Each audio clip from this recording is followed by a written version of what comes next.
So I'm going to show you how to do a simple interrupted suture. So what you'll need is your suture, your needle driver, your scissors, and your forceps with teeth. Okay? Now, when handling your needle, you have to remember it's a sharp thing, so it can cut you. So never grab the needle with your hands. What you want to do is grab it with your needle driver. And you want to grab the needle 2/3 of the way back on the needle so that you have enough room to make your suture. Okay.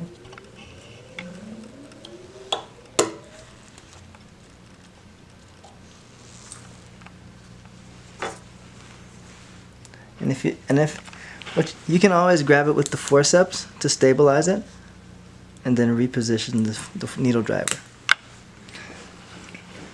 So what you want to do is you want to start from one side and go directly across to the other side to bring the skin edges together.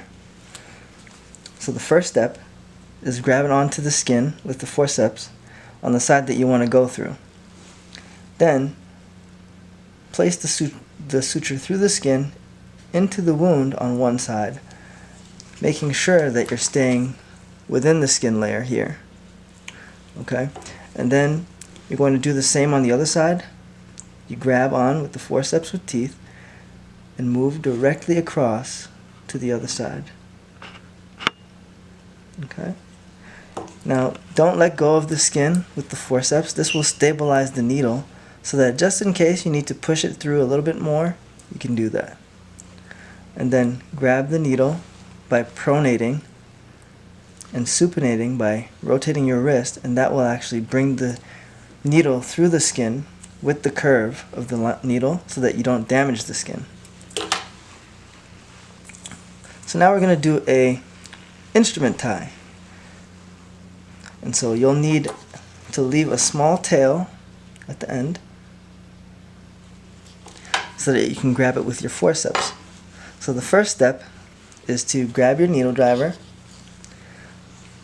making sure that you're holding on to the other side of the suture. You're going to wrap the needle driver twice. Okay? Then you're going to open the needle driver, grab the tail, and bring that through. Okay? And this will allow you to bring the skin edges together and it won't slip, because sometimes a lot of tension would be on the skin, and so you want to make sure that your knot will stay in place. Then you do another clockwise just once. Okay. Then another counterclockwise. And by changing directions, you're making sure that your knots are square so that they won't slip when you're done. Okay? When you have enough knots there, what you can do is grab your scissors and cut. And that's how you bring the skin edges together, and that's how you do a simple interrupted suture.